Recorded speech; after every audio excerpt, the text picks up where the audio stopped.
And we're live. We are by the skin of our teeth and 5 minutes late because Sarah could not pay attention to time today. So completely my fault. I thank all of you for being patient and giving me some grace. And it's funny because you guys even sent like 10 messages and I heard beeps. I'm like, oh, I don't know what that is. Well, I sent you a message. Anyways, so I need to give one of you guys my phone number, I think, like so you could be like, so are you ever getting online? But how is everyone doing? Yeah, great. We're doing. Okay. So I want to know what everybody did this weekend, primarily because I want to tell you what I did this weekend. So that's selfish. So Carol, tell me what you did this weekend. Anything exciting? Not really. I probably went out with friends, but I was very intent on getting posts done for my big launch, which launched today. Oh and yeah, that came out. I've been really busy with putting in orders, and I got a little video coming out, and you probably saw launch today. Mm-hmm. Yeah. So I'm pretty excited, and I've been on it 2 days. I swear I feel more energy, but I think it must be in my head. It takes more than 2 days. Exactly. Yeah. But So it's all in my gives head you a right little more now. energy, right? Yeah. But in 2 weeks, I might feel a difference by then. Sure. But sometimes that excitement can give you a boost of energy, right? Yes, it does. Yeah. Really, it does. Mm-hmm. So what about you, Forrest? What'd you do this weekend? This weekend, I actually we had a big project at my Kingdom Hall, and we did yard work. So I got to ride a riding mower for the first time in my life. Like those zero turn ones? I was just going to say, was it a zero turn? Our lawn people do those, and I want to go out and ride one. That and a Zamboni. That's fun. Yeah. They can be very messy, though. I can imagine. I got grass all over me. Yeah, but it was a little fun, right? Yeah, it was fun. It was fun. So it must be because my husband would never let me use it. He was sick once and I used it. And no, he liked it. And same with plowing the snow. He loved it. Well, there is a technique to it. If you don't do it right, it'll give you an uneven cut. So I can understand why he's protective of his riding mower. Okay. All right, Dom, what did you do this weekend? Good evening, Michael. Good evening, Michael. Evening. I haven't really done that. I didn't really do that much. I had a in-person networking. Hey, Jody. In-person networking. Okay. And that was probably 4 or 5 hours, and that really took a lot out of me. I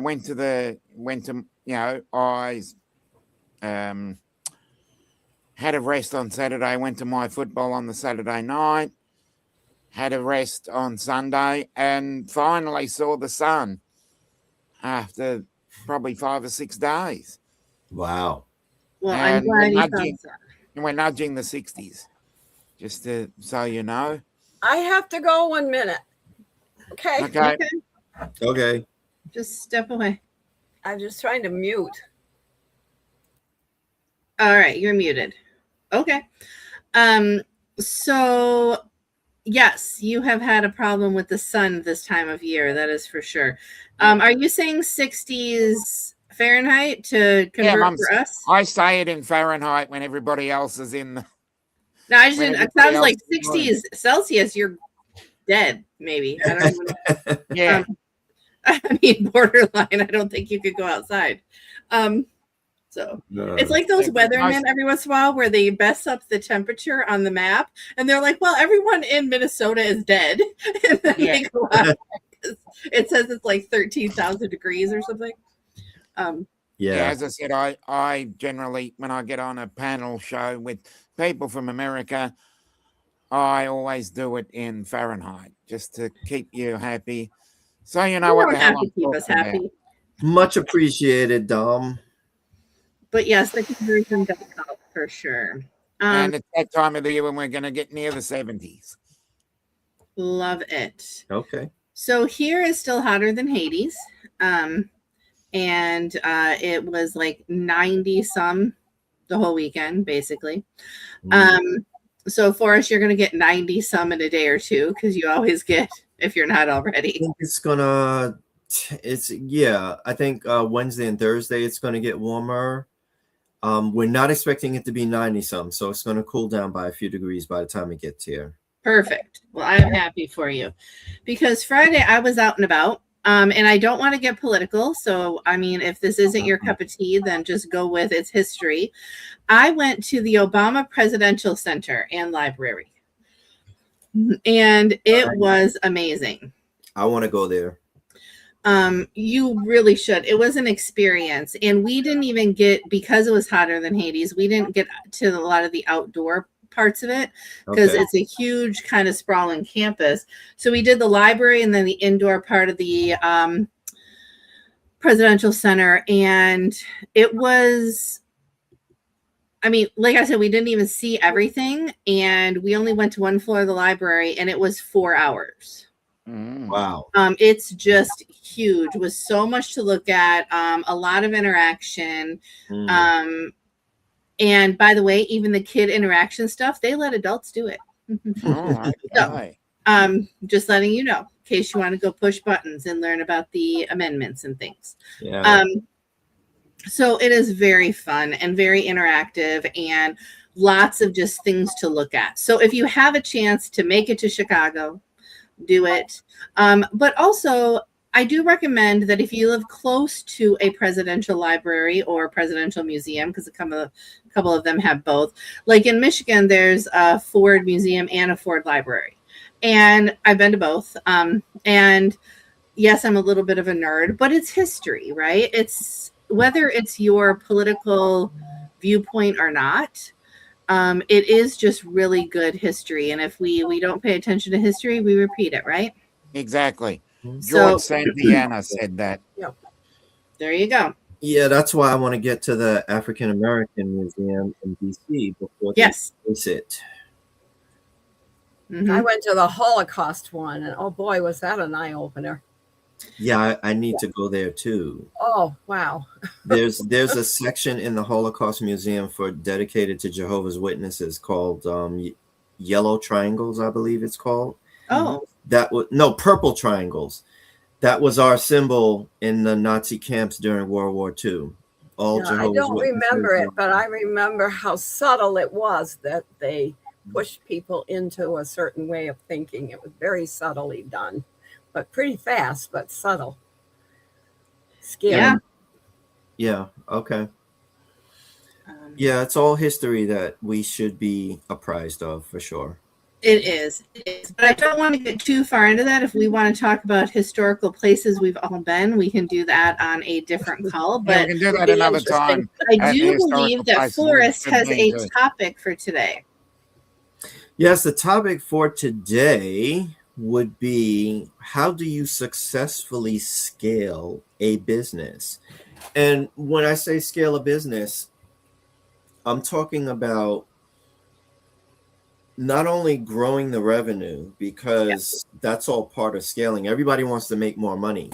Sure. But how do you do it in such a way that you can support the growth and keep your customers happy? So we're talking about long-term sustainable growth. And that's been something that's been on my mind a lot lately. Okay. So my first thought, the first thing that just popped into my head, maybe it can start the conversation, is never be afraid to like try a new idea, right? Like, so a lot of people think I've always done it this way and that's what's made me consistent money, right? And oh, that's a crazy idea, I should never try that. Giving something legs for a little while to try it out. And that doesn't mean that you necessarily have, a HR and leadership company and now all of a sudden I'm, I don't know, talking about the stars and astronomy. Like, that's ridiculous, right? That doesn't have anything to do with what I'm doing. But giving something legs, an idea of a new way to get the information out there, that's kind of what I mean. And that's kind of pretty much an adjacent. what? Hello, Mars. Hey. That's pretty much an adjacent topic where if you're doing something in HR and then you just expand on that topic, and expanding on that topic then moves you to a higher plane is what I feel it. But from another point of view, and I won't use the actual terminology, but it's pretty much you've got to be in the FAFO camp. Because sometimes if you play around with certain things, you might learn something new. And this goes back to the original topic of you saying we've always done it this way, so we're going to continue to do it that way and play safe. Mm-hmm. So you get to the other point where when you actually look at it, it goes down the Groundhog Day route, as in the Bill Murray movie, mm-hmm. where you just do exactly the same because you want to play it safe. And mm-hmm. And I've done several topics on the whole Groundhog Day thing, because you've got to get to a point where if you're going to go forward, you've got to try something new. And you've also got to roll the dice sometimes. And if you roll it and it works, then it's great. But if you roll it further and it doesn't work out, then you're back to square one where you started. Mm-hmm. But sometimes you've got to roll the dice to go forward. True. So the rolling of the dice and the comments you made about, I believe you made a comment about things not working anymore as you go on. So that then brings up another point. When you talk about scaling, and this is something that I explore deeply in the book, 10X is easier than 2X. What do you think is your best method when it comes to scaling up your revenue? Do you think that, and here's an example, do you think that it's, well, in January, I did $10,000. So in February, I should be able to bump that up to 12. And then in March, I should be able to bump that up to 15. And then in April, 17. And then May, 20. That gradual bump up, do you think that that's a more efficient way? Or do you think that a more efficient way would be to say, well, I've been doing 10. I think I would like to jump to 100. Okay, I want to make a comment here, because what brings in that revenue? I mean, you're talking about dollars and cents, but think, how do you get those dollars and cents? That is the question. That's always for me. It's customers, right? That's customers wanting what you want. Mm-hmm. So I feel it's all a numbers game. How many customers can you get interested in what and excited about what you're doing that you can teach them? Mm-hmm. And one thing I do might blow your mind. I had, when I was really working at this at the most, I had a long list of everybody I knew.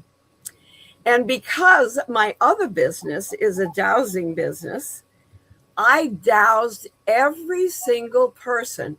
So I found that out of 100 people, 10 people would be interested in listening to what I have to offer.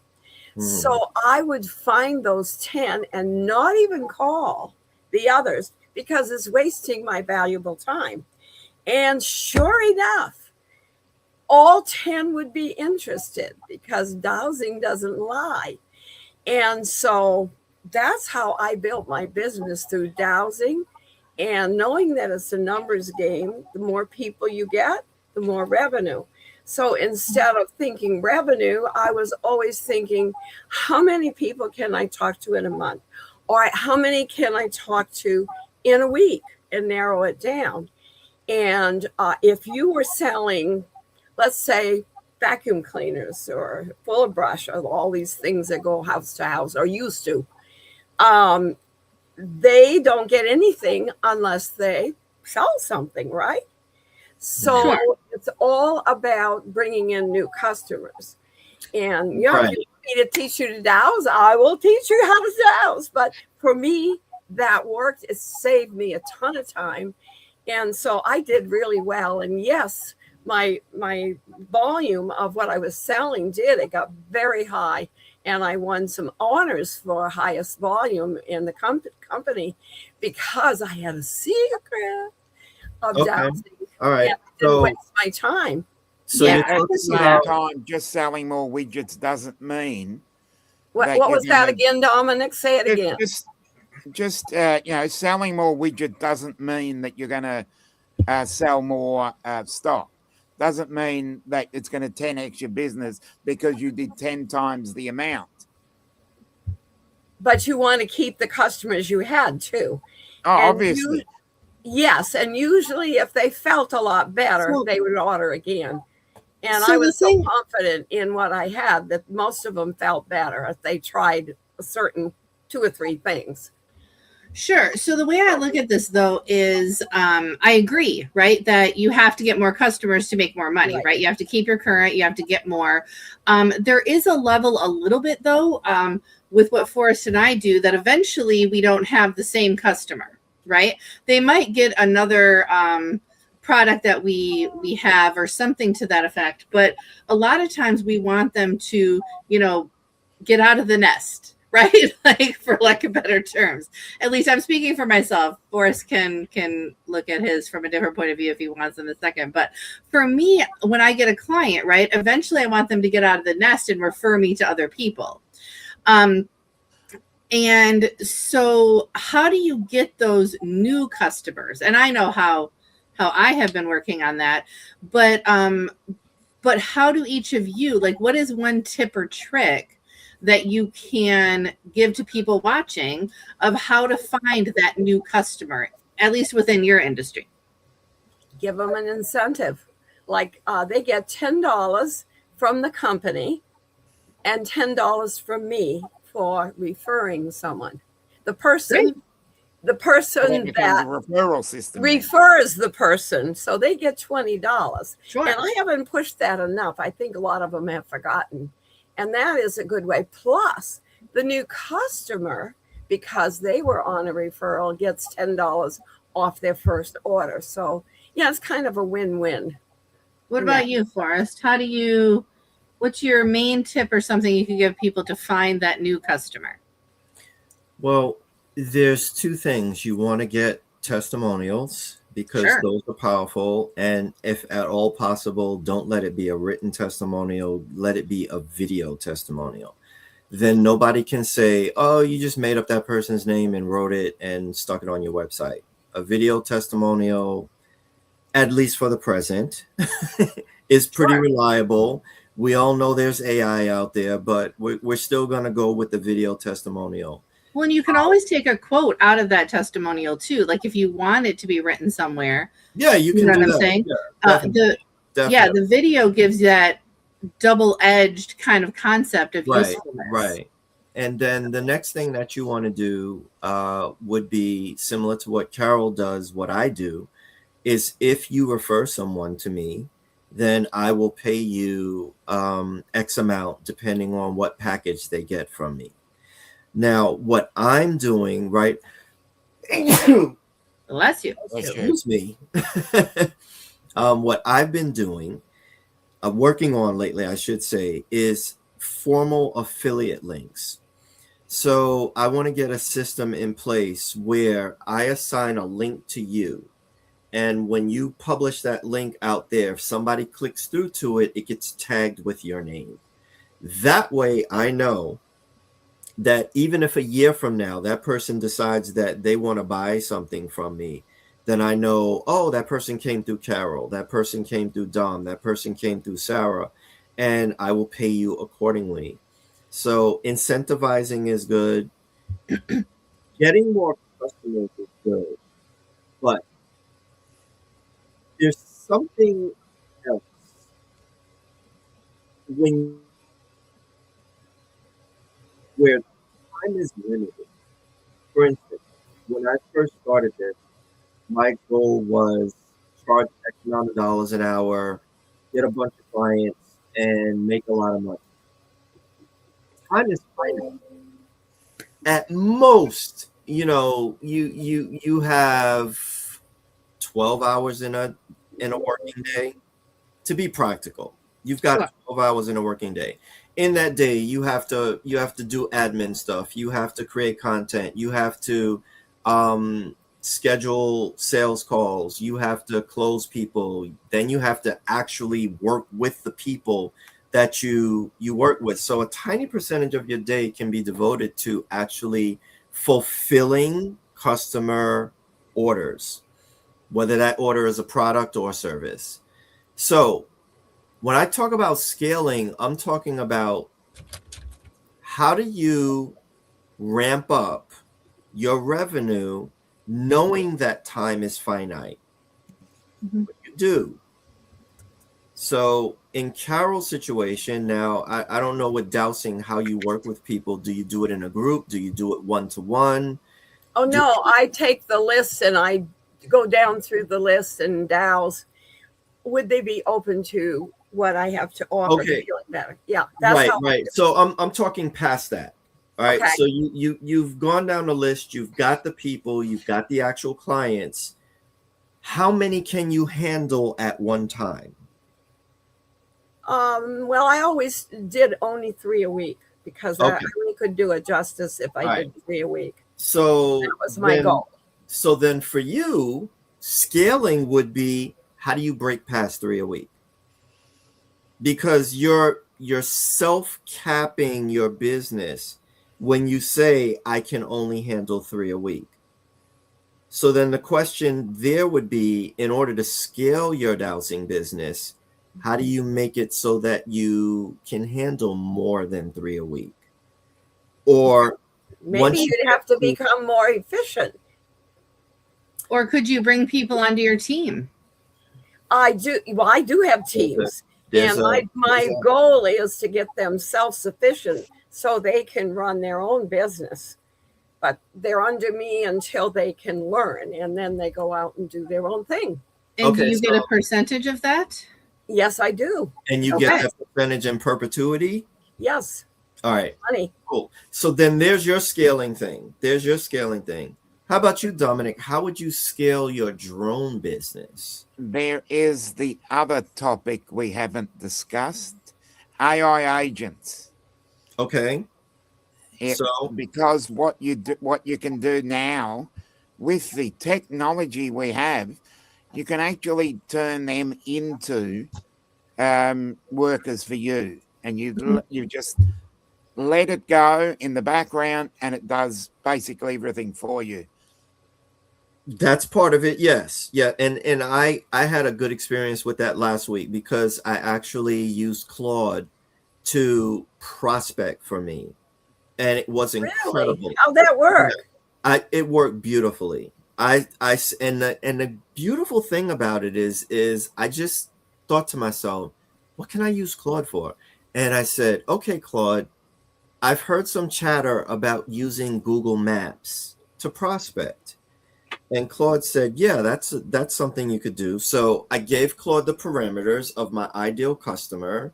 It asked me some questions, and then it went out and I gave it towns and zip codes to actually prospect in. It ran in the background and gave me clean lists of people to contact that fit my ideal. And it condensed hours of work into minutes. So then I had my list right there that normally would have taken me many, many hours to go through and test this person and see whether or not that's a good person or not. So that's one example of what Dom is talking about. Yeah, using the technology for your own benefit. Right. Because we can all say, oh yeah, we'll just go out and you're one person. So it's easier and cheaper to go with the AI agent. One, because they don't sleep. They don't need rest. Mm-hmm. They can work when you're asleep. Right. Mm-hmm. So we're all about revolutionizing. We're working smarter. We're not working harder. Because Right. if you want to say 10 times your business, when you look at it, 10 timesing it means that you have to do 10 times the work. Why not let someone else do it when you're asleep as well? I'm glad you made that statement, because people might think when you say 10x, it's a linear progression of 10 times the work. Yes, that's what Yeah. I think. But if you would read that book, 10x is easier than 2x, you would see that it's actually not. In order to go 10x your business working linearly, and you say, well, it's so you just do 10 times the work. Yeah, you can hire the people, but at some point, even that becomes unsustainable. Mm. So the question is, what do you do at that point? Because I'll give you an example that was perfect from the book. This guy had a truck, it was a trucking company, a logistics company. And he was doing about, and I'm just going to use round numbers. It's the process that matters here. Sure. He was doing about $1 million a month. And he was like, well, how do I get my business from $12 million a year to $40 million a year? So the natural person would think, well, you just got to get more business. That meant other things as far as other trucks, other drivers, more insurance, and things like that. He looked at it and he said, okay, what's the most profitable part of my business? So 80% of his business was normal, pick it up, boxes, widgets, whatever, deliver it here and there. But 20% of his business was what they call special care cargo. That was stuff that may have been hazardous or required special care. It was multiples more profitable than the general delivery stuff. So he decided to himself, okay, sales team, we are no longer going to get new general delivery business. And as the general delivery business contracts expire, we're not going to get any more of that. We'll maintain the people who want to stay with us, but we're not getting any more. So the sales team panicked, what? How are we going to make money? But they found that by focusing on the special delivery stuff, which was multiples more profitable, and mind you, less hand-holding and care intensive, they were able to 10x their business in a matter of months while doing less work. So the answer is not, well, let's just do 10 times what we're doing. The answer is, what's the one lever we can pull that matters here that will get us the result more than what we've been doing now? And that's why the book 10x is easier than 2x makes sense, because it forces you to think in different ways that you're not currently thinking in. So for instance, with Carol's dowsing things, she said, well, three dowsing customers a week is comfortable for me. What if really 3 is not, but 6 is? So she gets to 6, and now that's the ceiling. But she still wants to make $1 million a year. Now what does she do? She's forced now to stop doing business the old way and think of how she can take her business to the next level using something she hasn't even thought about before, which will probably make her life easier while exponentially growing her income.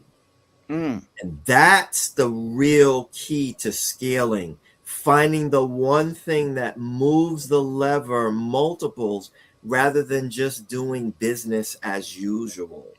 And I want to add the concept of Occam's razor. I don't know if you've ever heard of that. Is It was a yeah. William of Ockham. Mhm. And to explain it to everybody else, and I'll explain it as though everybody else is a 5-year-old child, so it's very simple. It basically means when two explanations both fit, the simpler one is better. Don't invent extra monsters under the bed unless you need them. Yeah. Right. So Right. when you've got two ideas and that not necessarily conflict, but if one of them is simpler than the other, you want to go down to the lowest common denominator and Mhm. do what you need to do to get what you need and what you want. Well, and I think that comes into a lot of the HR conversations I have with businesses. If you ask somebody directly, do you think you should do A or B? Right? There is an ethical and unethical choice on the table. Most people looking straight at you know the best choice, right? But they need somebody to walk them through that. And I can't be that person like Carol. Like, I can't be everywhere for everybody. So I would love to try to be at this point, but I can't do that in long term. So you have to create things that they can use outside of your services, right? So I have been creating templates for things, different things that they can buy and use on their own without having to have me in the room with them. And I'm thinking of Carol, like eventually, Carol, I think, and I don't know if you have this, but I do. you know, having a training, no, I know you have that. I'm saying like if you had training videos so that you didn't actually have to train people directly, right? You know, something like that, that would give you time back. Go ahead, Forrest. You had a thought on that getting time back concept. Yeah, no, I was enjoying what you were saying. Yes, and that really comes from, like Dominic mentioned, Occam's razor. There's the Pareto principle, Sure. and that says that 80% of your results come from 20% of your activity, and it carries across all industries and all activities and things like that. Like, for instance, even in an orchard, they'll find that in the farming application, 80% of the produce will come from 20% of the field. It's amazing. On a sales team, 80% of the revenue will be generated by 20% of the salespeople.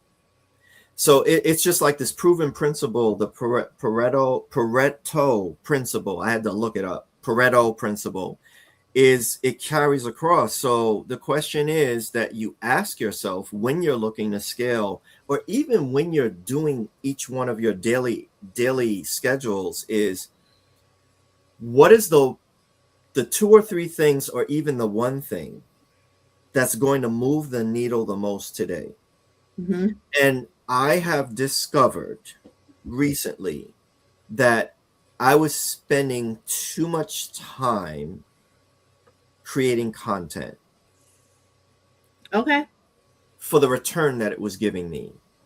And so you'll see a major shift in I've seen in it that. already. I've seen Like, yeah, like I see people pushing out and they're posting 2, 3, 4, 5 times a day. I don't And have the time for great.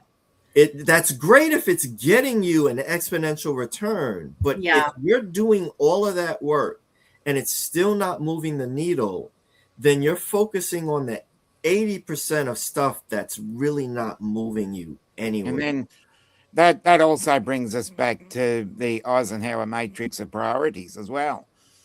So where That's a new one. I never heard of that one. You've never heard of the Eisenhower matrix? No. Oh, okay. Look it up. Someone actually explained that to me probably about 2 or 3 months ago. And what you do is you prioritize things in a fashion where it makes you feel happy. And if you're doing things that you don't like, then you're not going to be the best version of yourself. So you prioritize things that you feel are the best. Yes. It's the 4-box thing for us, where it's like urgent, not urgent, Mhm. and like it's a variety of people have used it, but it started out as Right. something And official. that's cool if you focus on doing the things that you like. However, there is another person who came up with something, and I think this was Jim Rohn, and he said, if you have to do something that's undesirable, but there's no way around it, then make that your first thing that you do each day. In other words, True. eat the frog. Eat the frog. If Get you it gotta over eat a with. frog, right? Eat it first thing Get in the it over, morning. eat it Whenever first I thing in the understand that. morning. Get it over with. There's a lot of things that we like to do that are pleasant. I like coaching people. Love it. Love talking, giving seminars and webinars. However, the stuff I don't like doing is picking up the phone and talking to people or sending out emails to get business. I don't like it.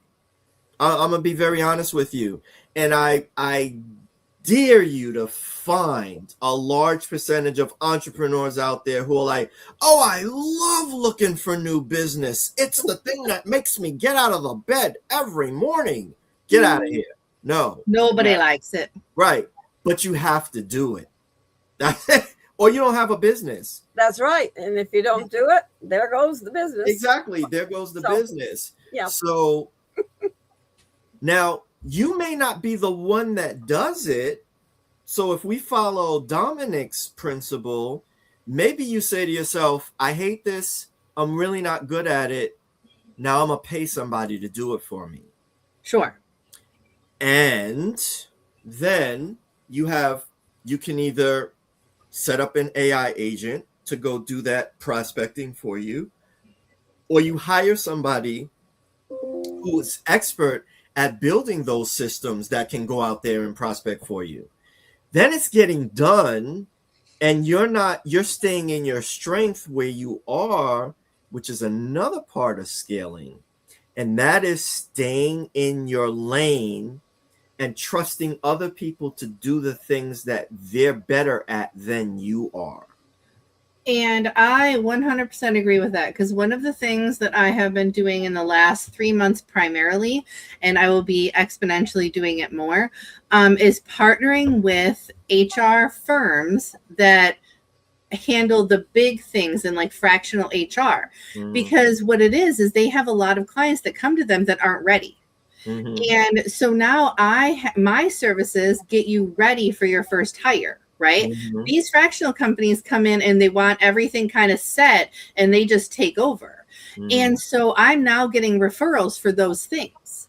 I've sent out an agreement. He wants to talk tomorrow about the scope, but it's the concept that finding those people and even partnering with them, let them do their thing that they do well. You do your thing and refer back and forth. It can work.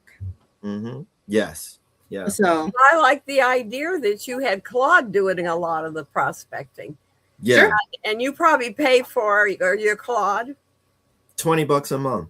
Yeah, because I have GP Chat that I pay for. I wonder if they could do the same thing. I have both of them, and no, Me they too. cannot do the same thing. They can't.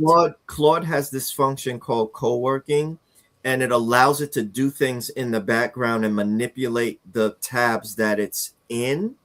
So I'll give you a perfect example. Today, I opened up my Claude bot in my YouTube tab, and I said, I want you to go back over the last year, look at my videos, and see which ones got the most likes and the most comments. And so it did that while I was working on some other stuff, and it produced a report. Very simply, handed it to me. I took that report and put it into my other Claude app, which is my overarching thing. And I said, here's the report that the Claude Tab app came back with. I want you to look at this. And I have a board. I've created a virtual board, when I tell you, consisting of Myron Golden, Cody Sanchez, Jim Rohn, Jeff Bezos, Steve Jobs, and I forgot the other one or two people that's in it. Okay. Claude then clones their personalities. And then when I ask it a question of my board, it actually answers in their voice and gives me the top 2 or 3 people best suited to answer that. And they each give me an answer in their voice. It is amazing. And they don't even know about it? No, why would they know about it? But it just goes to them and picks out their personality. Yeah, and Claude will do my deep gosh. research. It will grab everything that about them, their tone, their knowledge, their teachings, their structure. Oh, Tony Robbins is another part of it. I like it. And so it's amazing how it will grab the people who are best suited to answer that thing. And you can instruct it to say, if I ask a question about this, don't you dare ask that person for an answer because they're not well suited. For instance, you wouldn't ask Jeff Bezos about relationship advice. You just wouldn't. Exactly. You wouldn't ask Steve Jobs about relationship advice. That's just not the person. However, when it comes to different areas, each person has their lane. AI shortcuts the time. It shrinks it down so drastically that I can move so fast now. I can pivot so quickly and come up with solutions and answers and things. Yeah. It just I am with you. minds. But you have to know how to use it. You got to know how to use it. You got to know the right prompts. And I use both Chat and Claude. I pay for both of them because they really do, and we're not going to get into it more right now. They really do vastly different things. Week, then. Yeah. How AI can impact your life in a positive way, right? Or you talk about banh mi sandwiches on Saturday and AI is throwing things into your feed on Sunday, which is exactly what happened to me. Okay, so we are at 42 minutes. So just in case people don't know us, let's go around the horn and do a quick intro because we didn't start out with that. And then Dominic can run us, he'll end it and do his ending thing. So Carol, who are you? I'm Carol Gator. I'm from Florida, USA, and I am a longevity mentor. And I am extremely excited right now about a launch that we launched today that makes your cells 8 years younger. And who wouldn't want to look and feel 8 years younger? And I'm using a test group of those who are already bought it and are going to start trying it when they get it. And anyone out there want to be 8 years younger? Talk to me. And what's funny in my head right now is I wouldn't mind being 8 years younger in just physicality, but my 8 years ago, I'm not sure. Yeah, it helps your. I loved my 7 years ago, right? But my 8 years ago, I'm not sure about that. It's your cells, not what you went through. Not your brain, right? That just went into my head, though. I'm like, oh. All right, you might not want to go through what you went through. Right. All right, Forrest, who are you? So I am a business freedom strategist, and I help business owners make their businesses more profitable, buy back their time freedom so that their business is not so owner dependent on them, and build the value of the business so that if and when you decide you want to cash out and go live in Florida or Tijuana or wherever you want to go, you can sell your business quickly and at top dollar. I love it. I love it. And I just realized, Dom put his company down there. I was like, I need to put my title, not my company. But so I'm with Off the Beaten Path Consulting, and I build HR and leadership programs for small and medium-sized companies. And I do leadership coaching for individuals occasionally. But all of that is really boring. So I develop different things like adult coloring books or coloring books for adults, as they are. And I'm also creating a children's leadership series right now. So that's kind of fun. That's what I do in I need to get out of business mode and do something creative. All right, Dom, who are you? And end us out. Dominic the Moorside Hawk. I create high quality aerial visuals for your business, for your property, for your event, and I don't do weddings. We need to finish on a mental health note firstly. We'll just take a few seconds to discuss that. Mental health doesn't always scream. It sometimes it whimpers, it stays home, it stops caring, and it gives up. Sometimes the person laughing is the hardest, fighting a war that nobody can see. So check in, listen, speak up, ask twice. You may never know what someone is carrying, and sometimes there is everything they need. And on that note, I have to finish off on this. I was just reading that scientists have recently grown vocal cords in a petri dish. The results speak for themselves.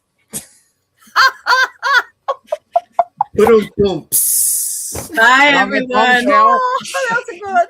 It was wonderful.